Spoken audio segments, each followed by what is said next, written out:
Good morning. Welcome, everybody. Beautiful sunny morning. We are, what, a week away from Resurrection Day? A week away from Resurrection Day? Now, in the true history of things, we've talked about this. This would have been the triumphal entry, but we've talked about that a couple of weeks ago. This is part 3 of Jesus' journey to victory. Doesn't always look like that when you're reading the story, right? Like, well, it doesn't look very victorious. He's going to get beat up and then get beat up again and then beat with sticks and crowns of thorns and crosses and spears in his side and all that fun stuff, right? Without getting all... It's overwhelming when you start looking at it and thinking about what he went through. But this is where we're at. He's headed to the cross. Last week we saw that his journey took him from the Last Supper, right, with his disciples, to the garden where he's betrayed, and all the stuff that we saw happen there. Crazy to think that we're in a spot that's within less than a week. He's going from being the hero to being the worst possible person on earth. How? I mean, not even... There were criminals that they were like, hey, they're better than this guy. And other people are like, well, what'd he do? Nothing, but we don't like him. He says he's God or something, right? And you can't do that. It's like, well, somebody's going to have to because it's prophecy. So we see that he's left. He's in the garden. The disciples have all fled. They've done some chopping off ears, and Jesus has done some healing. The mob, literally, they arrest him, make it official, and they bind him. So they put the ropes on him because they didn't have good handcuffs or anything. So they just, wrapped him in rope and led him away. Very interesting. They led him back into Jerusalem, probably close to the same way he went on his triumphal entry. Because, see, the garden was on Mount Olive. And that's where he came from when he entered triumphantly into the city. Now he's being taken in less than a week. He's being drugged through the streets, middle of the night, big uproar. Everybody's like, what is going on? Can't I just sleep? The whole city's in an uproar again. And they're dragging him to the high priest and to the council and all of the chief priests and all the people that are supposed to be the ones that can judge him. What a change in such a short period of time. This part of Jesus' journey is the hardest. It's his journey to the cross. And ultimately, as we look through this, I want to ask, how can we place a value on what is about to happen? How precious and how valuable is it that Jesus died on a cross? It's like, well, it's horrible. Why did it have to happen? The value is beyond comprehension for us. What happens? The complete work of the cross. In just a few hours, we're going to see that Jesus changes an eternity. The complete work of the cross was salvation, healing, redemption, sanctification, justification, restoration, deliverance, freedom, peace, and there's probably a half dozen other wonderful things that he did on the cross that we don't have time to list.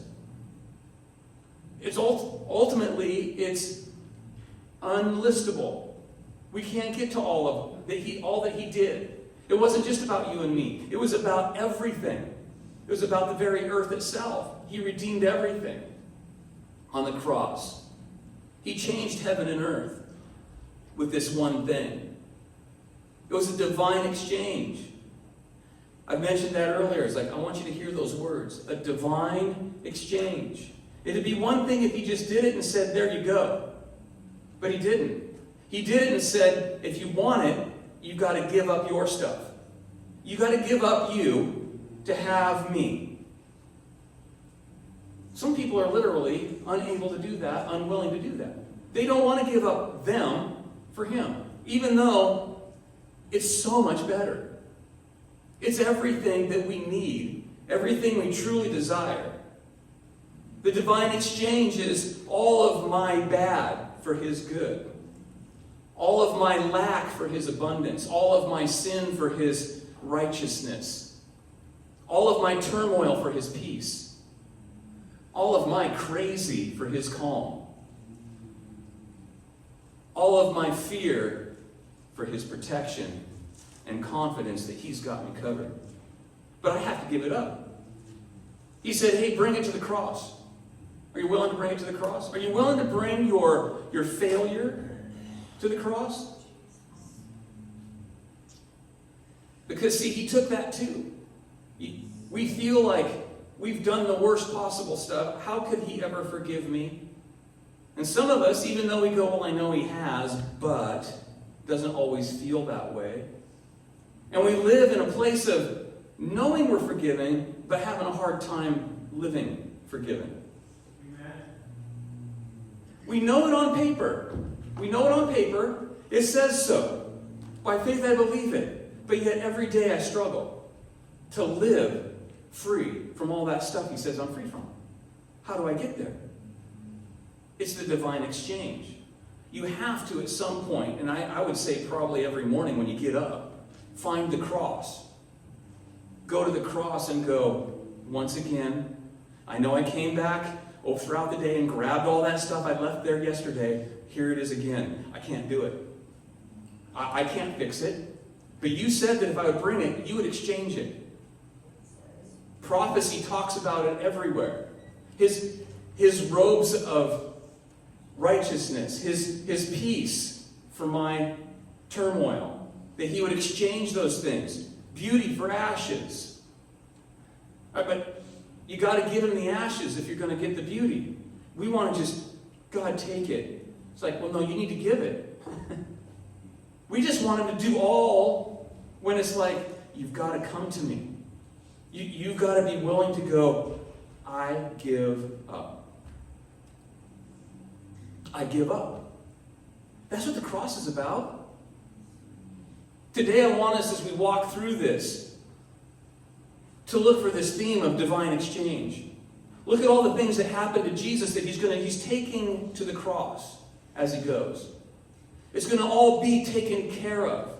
Some people receive it and some people don't.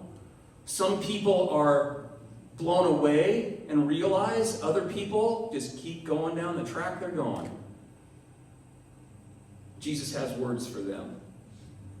So right now I want to go through this and I want to walk with Jesus from the garden to the cross and to the tomb. And I want you to, I've done this for the last two, but this part of the story is found in Matthew 26:57 to chapter 27, verse 61. In Mark, those are all going up. So Mark 14:51 through chapter 15:47. Luke 22:54 through Luke 23:56. John 18:12 through John 19:42. I encourage you, take the time. Take the time. Read these because there's so much in these. Every one of them adds a little bit. There's parts in one book that aren't in others. When you read all of it, you're like, wow. If I were to put all the information that's in those 4 books, in those chapters, and just list it all out and just read it as if it was one story, we'd be here for probably 35, 40 minutes just reading it. There's so much there. So here we go. We just left Jesus. Everybody left Jesus, right? They all left him. And Jesus is standing there. And all the temple soldiers and the priests and everybody there, they're going, we're going to arrest you. We're taking you. And so they take him after everybody's run away and abandoned him. Anybody felt abandoned? Taking it to the cross. Jesus brought before the high priest. It was brought before the high priest and the Sanhedrin. See, they hauled Jesus away to the high priest and the council, and they sought testimony against Jesus, but they couldn't find any. Like that, can anybody say this guy needs to be crucified? And they're like, oh, yeah, we got a bunch of people. They found a bunch of people to bring false witness, but none of them could agree. They all brought a different testimony, and if you've got witnesses and they disagree, you don't have testimony. They finally found a couple of guys that are like, well, yeah, we heard that he said he was going to destroy the temple and raise it back up. But they couldn't even agree on the details. So the high priest finally he's like, can't somebody get their story straight? You're false witnesses. Just falsely agree. Can't you get your stories together? All we need is somebody to say something that we can condemn him for. They're fine with having false witness against Jesus. But that's not going to work. A false witness can't be the one to condemn Jesus. It has to be the high priest. And it has to be him. And Jesus is sitting there, silent, not saying anything. Finally, the priest gets in his face and says, you got to tell me. I'm just flat out. Are you the Christ, the Son of the Blessed? This is one-on-one. This is the high priest asking this guy, are you who you say you are? Mark 14, 62 through 46. I want to get this right. Jesus said, I am. Heard that before. So, man, who are you? I am. I wonder if the power of those words coming out hit them at all. Because, see, it wasn't just words. There was power behind it.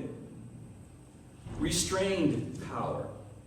Jesus said, I am, and you will see the Son of Man sitting at the right hand of the power and coming with the clouds of heaven.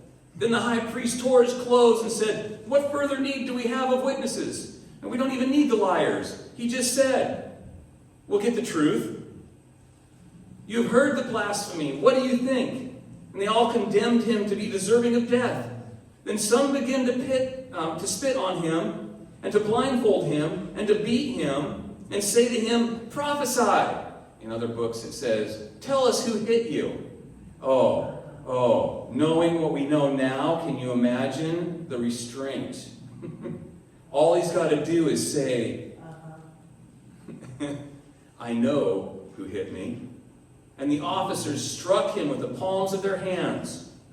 So now is, the big thing is not boxing, but not arm wrestling, but slapping. Have you seen any of that? Dude, these guys are angry. They're walking up to Jesus as hard as they can, slapping him across the face, repeatedly. This is just the start. Just the start. They're not even punching him. They're open-handed, just, wow. See, they couldn't find a false witness, so Jesus had to tell them the truth. He's like, okay, this isn't going anywhere. All right, it's like, unless I tell you the truth, you're not going to be able to condemn me. He had to be condemned for the truth, not a false witness. He was condemned by the high priest for telling the truth to his face. I can't imagine the high priest not having a moment of hesitation going, I wonder if. The Messiah has to come at some point, right? The Messiah has to show up. This isn't necessarily how it looks, but wow, all that this guy's done. But that was enough. The truth was what was necessary.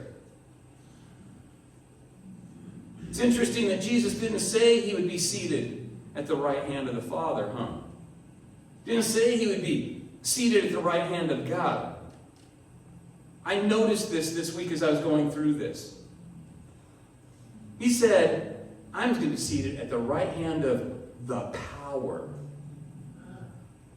The word is important. These men thought they had all power and authority given to them by God. He said, no, the power is where I'm seated. I'm seated right next to the power. He goes on to say, all power has been given to me. The Father that is power is imparting to me all power. And that's where he's seated.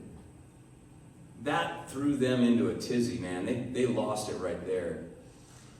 He was telling him they would have a wake-up moment, right? There's going to be a day. He didn't say, I am. He said, you'll see. You will see me there. Man. Wouldn't want to be them.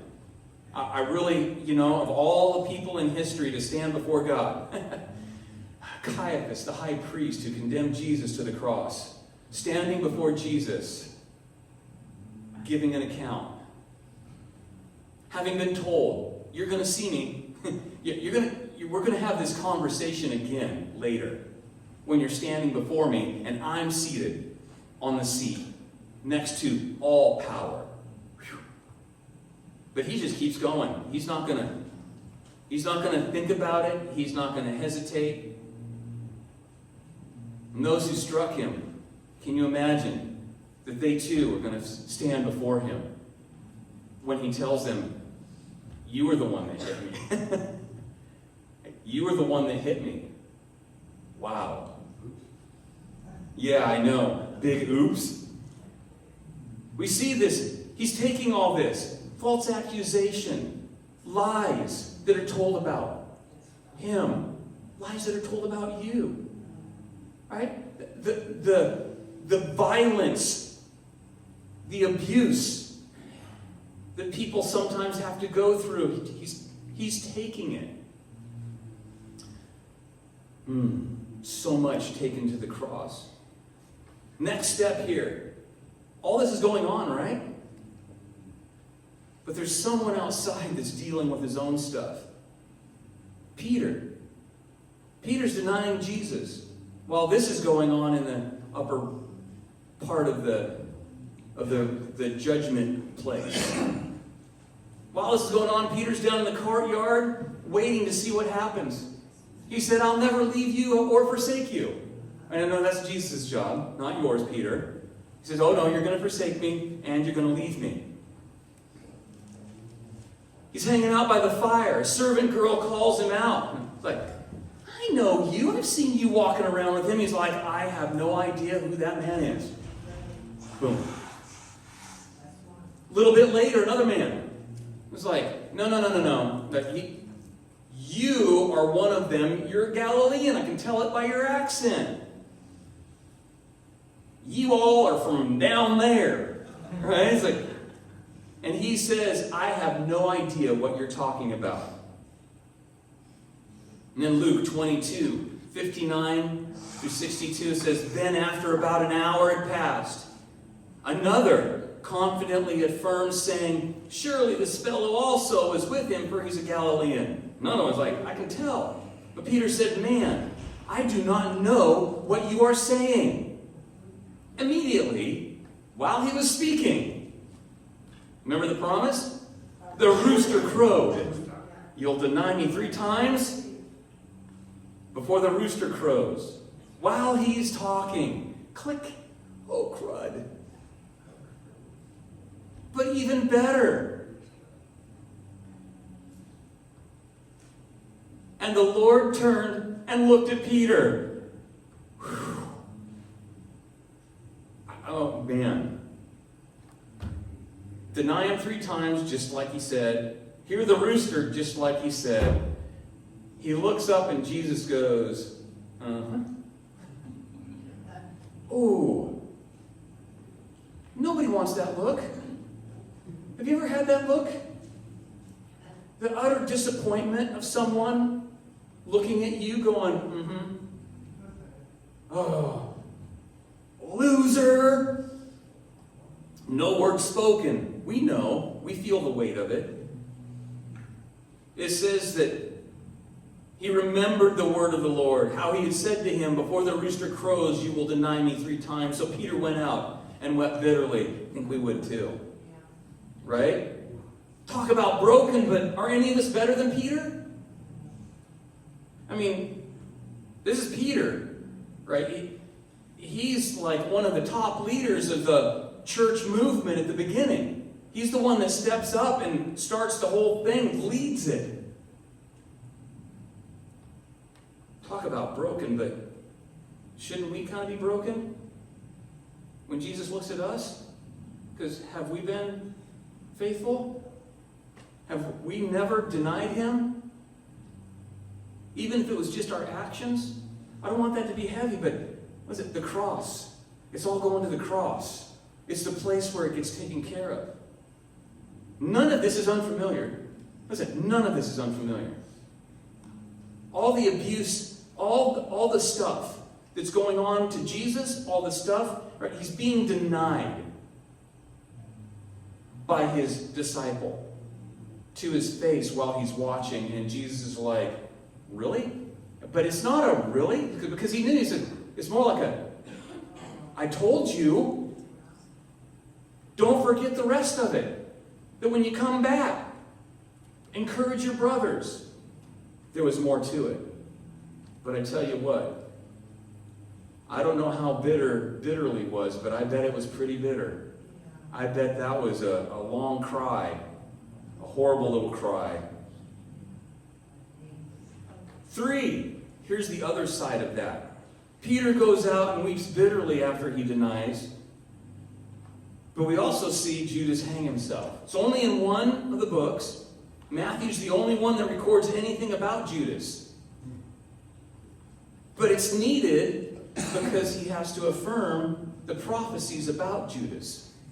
He's the one that goes, this happened because it was foretold. He was the one that was prophesied about. It says that when he saw that Jesus was condemned, he was there too. Peter's there and Judas is there. When he sees that they're hauling off Jesus to go see Pilate, he's like, oh man, this has gone a little further than I expected. He was remorseful, and he went to tell the chief priests he had sinned by betraying innocent blood. And basically they were doing the same. He goes, we're betraying innocent, you need to stop this. Their words, not our problem. You're like, so what? It's on you. You're the one that sold him out, we didn't. Yeah, but you paid the money. And you're the one that's taking him. And you're the one that's condemning him. And he's innocent and you know it. And I've just told you. He's so remorseful, he takes the 30 pieces of silver, and his love for money was one of his, that was the highlight of his life. Yeah. And he throws it into the temple. And it says he goes to an abandoned field and he hangs himself. It says the priest took that blood money and bought that field. It's called the Potter's Field.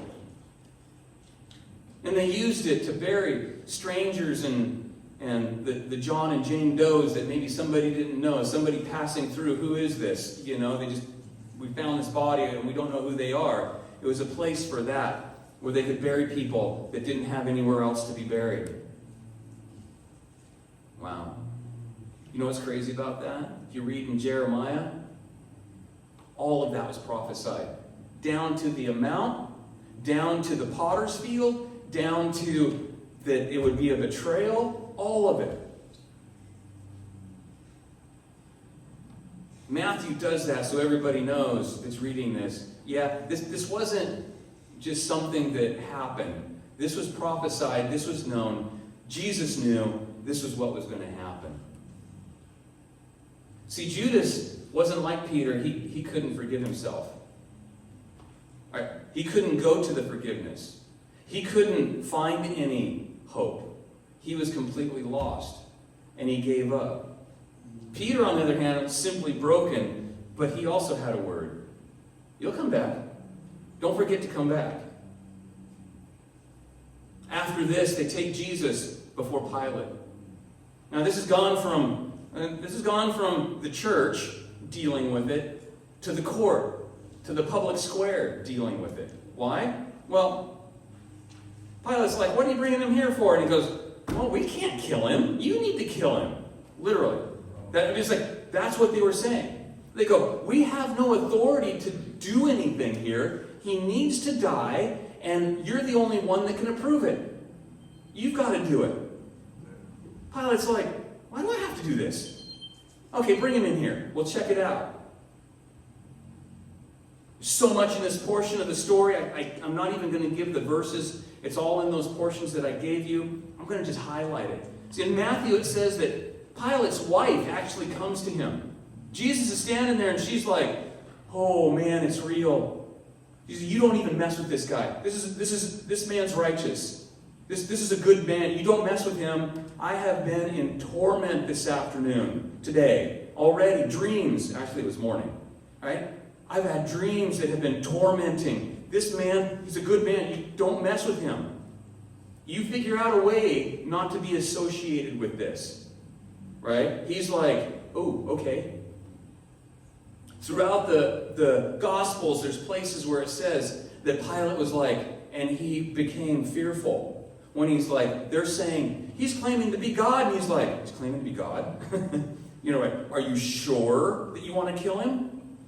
Because he's heard the stories of the blind seeing the dead raised. Lazarus was not unheard. That was everybody's story. He's like, okay. And he goes through this to the point where everything in him is trying to deliver Jesus from crucifixion at the very end. I mean, he's doing everything. At the very end, he ends up washing his hands, going, wash my hands of it. This is on you guys. And literally, they're saying, that is fine. Let his blood be on us and our children. Wow. See, sometimes words you go, now we look back and go, probably shouldn't have said that. And yet we look at it and go, you know what? The crucifixion, literally, his blood's on all of us. Because it's the thing that purifies and cleanses us. It's the sacrifice that was demanded so that we could be free. So ultimately, they're telling the truth. They just didn't understand what they were saying.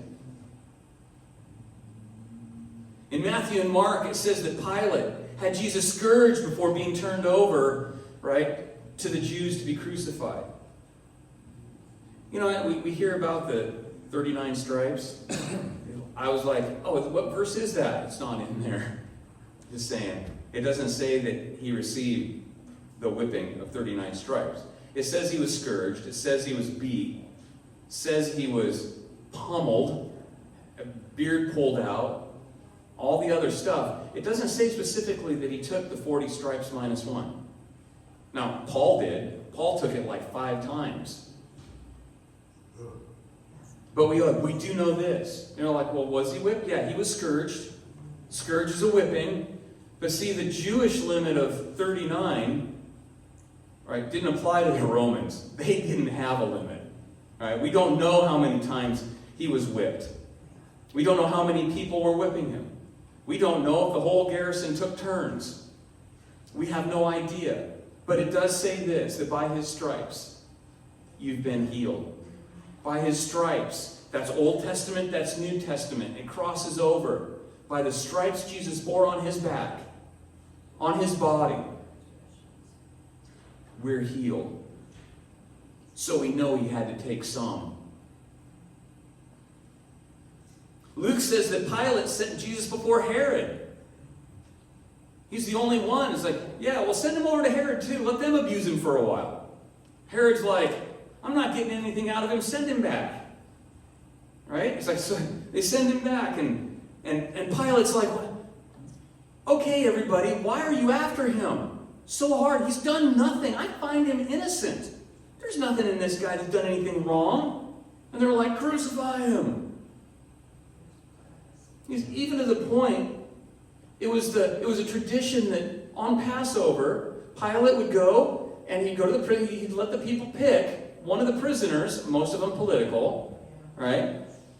Who do you want free? Is it Jesus, and he picked the worst guy in there, Barabbas, a robber, a murderer. He had led people in a rebellion. He was a bad dude. Pilate's like, what do you want? Him? You want him or Jesus? We want the bad guy. Okay. He's like, he tries. And ends up, when it's all said and done, coming to the place where he sits there and goes, my hands are clean of this. I am not going to be responsible for this because, you know what, if you're wrong, we're all in trouble. You can hear it in the tone of his voice. He's like, this is all on you. And they go, we'll take it. Are you sure you want to? He's just like, okay then. He's yours. But the abuse isn't over. You'd think it would be give him to him and take him to the cross. But see, the Romans still had to be the ones to crucify him. Mark 15, 16 through 20. We see that the soldiers have their way with Jesus. Soldiers led him away into the hall called Praetorium. And they called together the whole garrison. Hey guys, let's have some fun. It's been a long week. You know what? Nothing's been going on. Let's have some fun here. And they clothed him in purple. Just so you know, he's just had his back whipped. Right? Pretty raw. Take cloth and stick it to an open wound. All right? I'm trying to keep it tame because it's a little overwhelming when you start thinking of all of it. They twisted a crown of thorns, put it on his head. Purple is royal. Put a crown of thorns on his head, and these are not blackberry bushes. I want you to understand that the thorns that grow in Israel in that area are about anywhere from 1 inch to 2 inches long. They are like nails. All right, and these guys weave this together and go, Romans are brutal. Boy, they spent all their spare time figuring out how to make people hurt worse. They were horrible. They jam it down on his head. And then they begin to salute him and said, "Hail, King of the Jews!" Now they're mocking him. The abuse. Then they struck him on the head with a reed. That's more like a bamboo, right? That's not like one of the little reeds in the ditches that are soft. I mean, this is like stick, a hard stick, piece of bamboo. They'd actually given it to him in one of the other books. It was like, here's your staff, you're king, here's your scepter. And then they take it out of his hand and hit him on the head with it. All right, he's got a crown of thorns on. And they're beating on his head with the stick. And bowing the knee, and they spat on him. Bowing the knee, they worshipped him. Mockingly worshiping the God of the universe. And he holds his tongue and he keeps it to himself. The words coming out of his mouth could have disappeared, all of them. And he kept it because he was taking even that to the cross. They mocked him. And then they took the purple off of him. And then they put his own clothes on him and led him out to crucify him. See, Jesus had been beaten, whipped, and abused multiple times. He's had a crown of thorns jammed on his head, been beat with sticks. And then they put his robes been ripped off and his clothes put back on him. Absolute humiliation. Absolute physical abuse. Absolutely crushed in spirit, soul, and body. Embarrassed, humiliated, mocked. We've all been through stuff. We've all been through things. We've all faced some of this. But the amount that Jesus took was so that we wouldn't have to. You know what? All of it was because of what Adam and Eve did. Adam and Eve rebelled against God. And that left us in this place of needing a sacrifice like this. It says he was so distorted and so beat up, he couldn't hardly be recognized as human. The video, right? I could recognize it. This is like, you couldn't tell he was human. Then they take him out. Jesus on the cross. Mark 15:21, it says, "Then they compelled a certain man, Simon a Cyrenian, the father of Alexander and Rufus, as he was coming out of the country and passing by, to bear his cross." He's coming into town. He's been out working. Don't know if he had his kids with him or anything, but he's coming in and they're like, "Dude, you're going to carry his cross." I like the accuracy. This is in 3 different Gospels. The only one that says Jesus carried his own cross is John. And that's just a general, like, he got his cross to Golgotha. This here in these 3 books says, yeah, this guy was chosen when Jesus couldn't carry it any longer. They grabbed him out of the crowd and said, no, you carry it. Can you imagine? Who's the biggest guy? Can you imagine?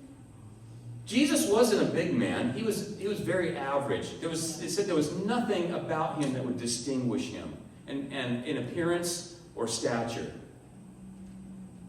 This cross is not light.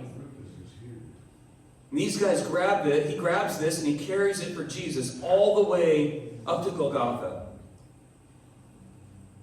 Can you imagine living somewhere where soldier goes, you? You're like, I really don't want to be a part of this. I got places to be. Dinner's ready. If my wife finds out I was messing around with somebody else's cross and missing dinner, I'm in big trouble.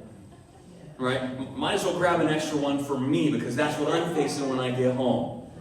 Right? Now, I joke, but it's like, can you imagine being involved in this thing? And it's like, this isn't a small thing. Everybody knew who Jesus was. Everybody knew what was going on. Everybody knew about Lazarus. Everybody knew that this was somebody, but now we're going to crucify him? Are you sure? Mark treats this character in a way that appears he and his sons are known by the church. See, the book of Mark comes later. And here he's going, hey, you know Simon the Cyrenian. I mean, you know his sons, Alexander and Rufus. You know them. That's what he's saying here. It's like, wait a minute, this guy's known? How would this guy be known? I mean, he didn't just fade into the background after he got the cross there? This seems so significant that it changed Simeon's life, or Simon's life. Enough that his children are found later in Romans 16:13. We see that Paul is writing going, Rufus like a brother, and his mother is like just my own mom. He's honoring them like they're special in the kingdom. What an effect it must have had. No one's treated like that for having done nothing. It says that they crucified Jesus about the 3rd hour, which would be around 9 a.m. And then they cast lots for his clothes, according to the prophecy. Now, I just want you to get your picture. He was arrested at midnight or a little after. He's gone through all this torment. He's been with Pilate since daylight, and now it's about, right, which they figure at 6, the hour starts about 6 o'clock in the morning. So it's like, okay, 9 o'clock, he's on a cross. All this has happened in a pretty short period of time. In a few hours, 3, maybe 4, he's been beaten to a pulp, found guilty, and taken to the place where they were going to crucify him. Now he's hanging there till about noon. It says in the 6th hour, clear to the 9th hour, which would be 3 p.m., darkness covered the land. And then Jesus cried out with a loud voice and gave up his spirit.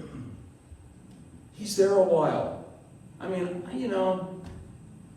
I don't know don't even want to pretend to have any idea of, I guess it would be just like, grab a 2-pound weight and hold it straight out for as long as you can.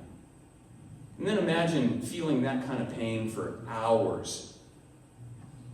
That's nothing. He's hung up there. He has to push himself up to get a breath.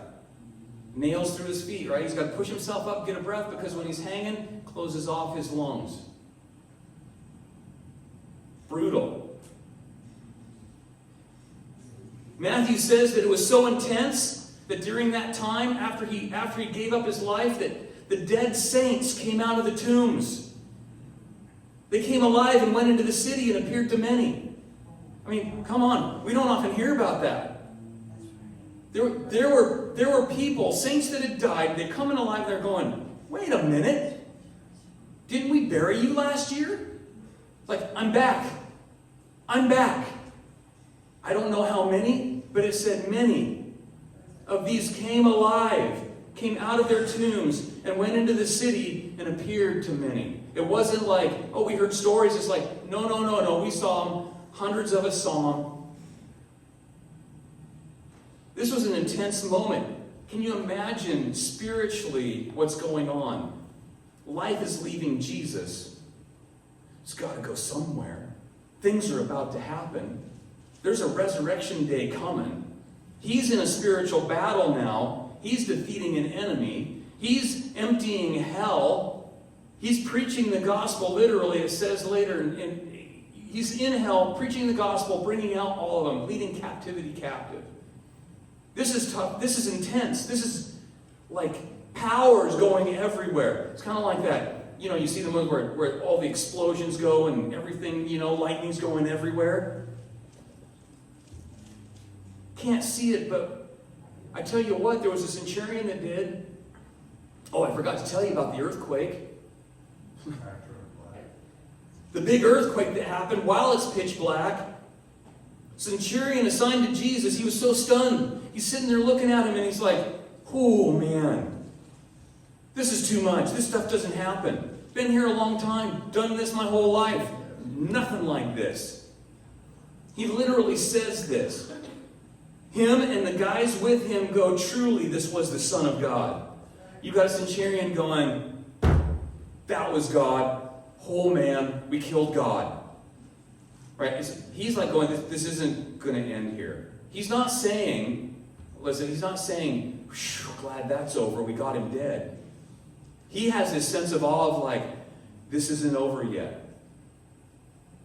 I can imagine him being one of those that they said, hey, you want to go guard the tomb? He's like, no. Right? Nuh-uh, you leave me out of this. I'm heading home.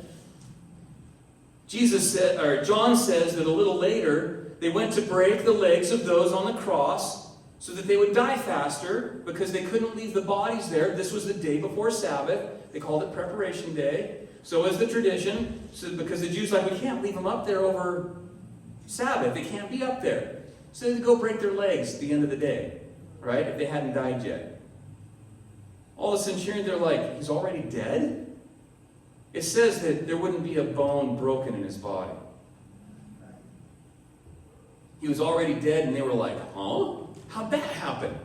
They understood that the human body, that was a matter of personal will and self-awareness. He let himself go. It says he released his spirit. Very few people understand that he was in charge of all of it.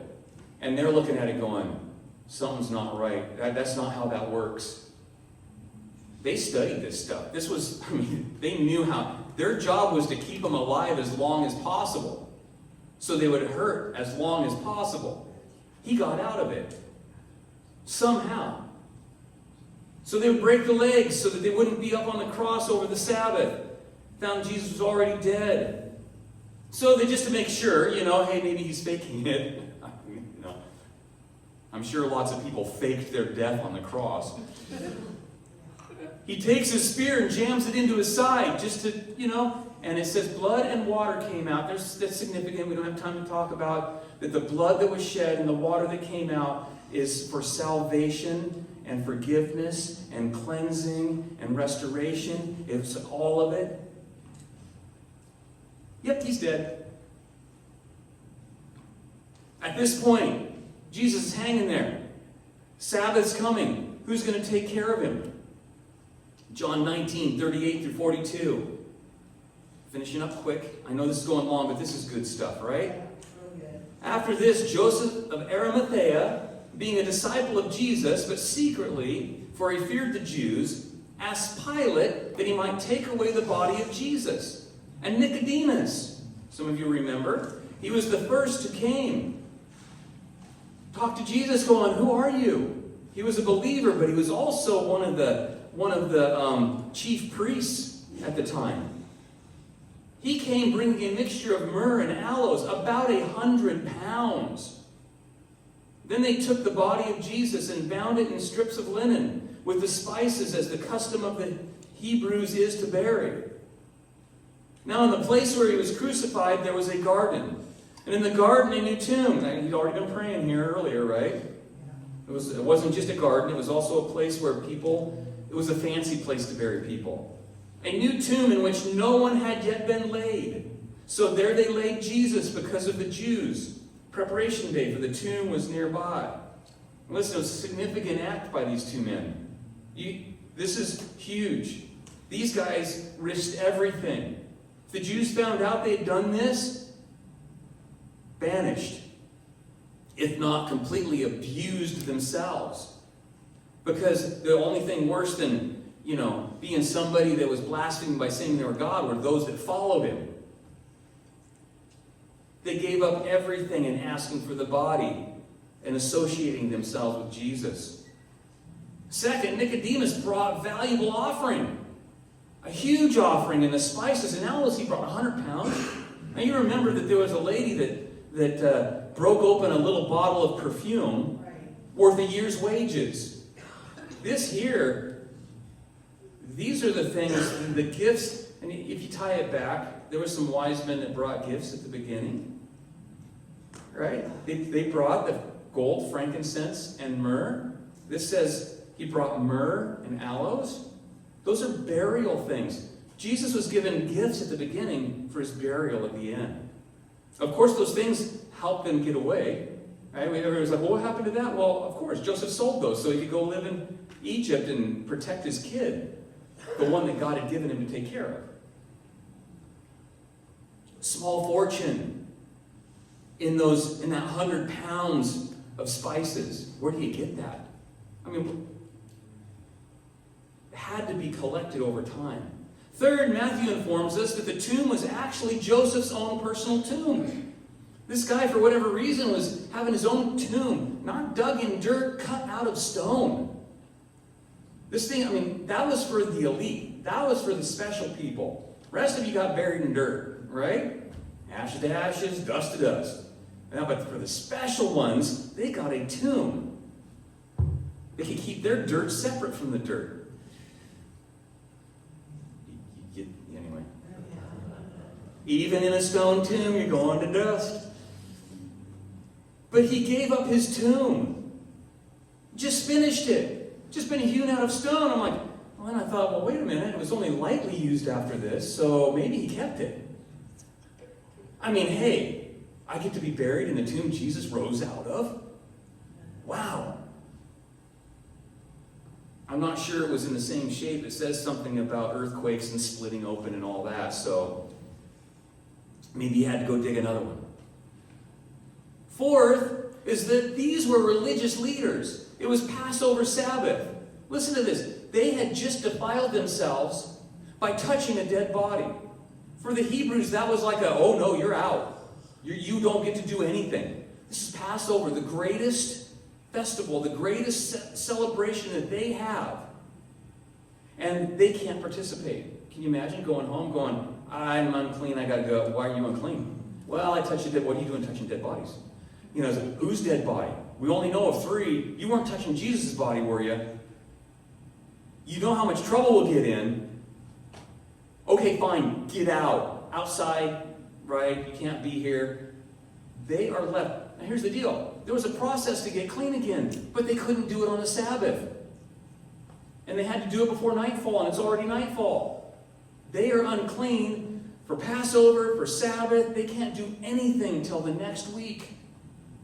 They are separated from their families. They can't touch anybody, celebrate, be a part of any of it. Literally, they're supposed to go outside the city. Come on. Sacrifice that was made by these men. See, there are so many more details in this. I encourage you to read it. It's like such a depth of little things that when you're looking at going, oh, Jesus did that? Or that was done to Jesus, but he was taking it to the cross? I've had that done to me, but he took it to the cross. The divine exchange.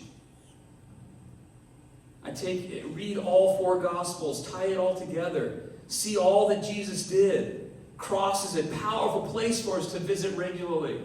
It's like, yeah, but I'm saved, it's done. It's like, I tell you what, life has this way of attaching things to us that really need to find a cross.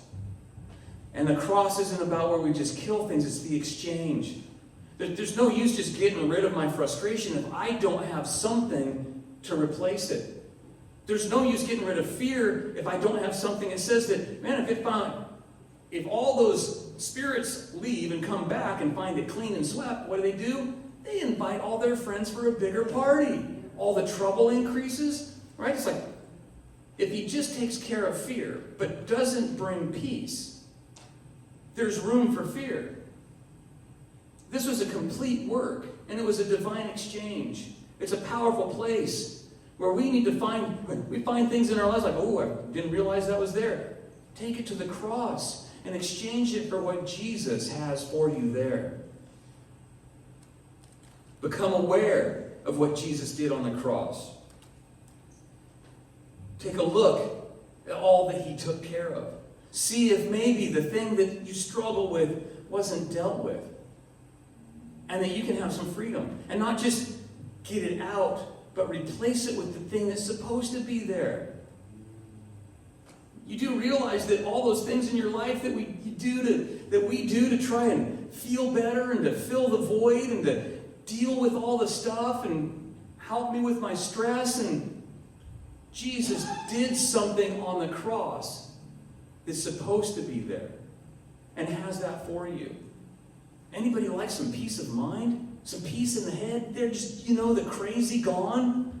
It's great. You can find peace. There's ways to knock yourself out. You just come back to more and a headache. Jesus said, my peace I leave with you. Not as the world gives. I give you my peace. This is powerful. I know that Jesus is in the tomb. I know that Jesus died on the cross. I know we all are ready for what's coming next week. For him, it was just a couple of days. But don't forget, Easter's coming. Don't forget that there's more to the story. Don't forget, it's not just the divine exchange. There's more to it. We have a hope that goes way beyond just dealing with the now. We have the hope of dealing with eternity. Whew. It's big.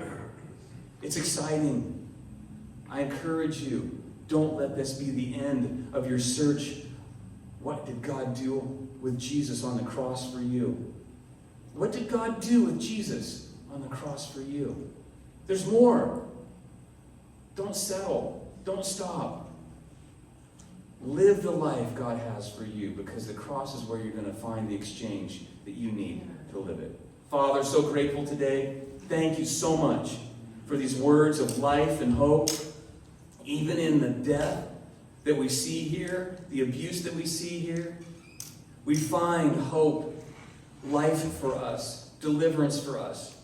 Today we celebrate your goodness. Today we celebrate your grace and your mercy. We celebrate your salvation. Next week we will celebrate eternal life. Father, help us to find ourselves in the cross, the thing that we need and what we need to exchange. Thank you that there is a way out. Not just a way out, but a way in. I pray over your people blessing, Father. I pray over your people peace. I pray over your people a revelation of all the things that you have for them so they can live the life you've called them to live. And I do pray that you will give them every good thing. Be with them this week. Lord, we just pray your blessing on all these words and all the things that are going to happen. Thank you for being our King and our Lord. Give you all the glory for it. In the name of Jesus, by the Spirit we pray. Amen. Have a blessed week, everyone. We will see you next week. Easter's coming.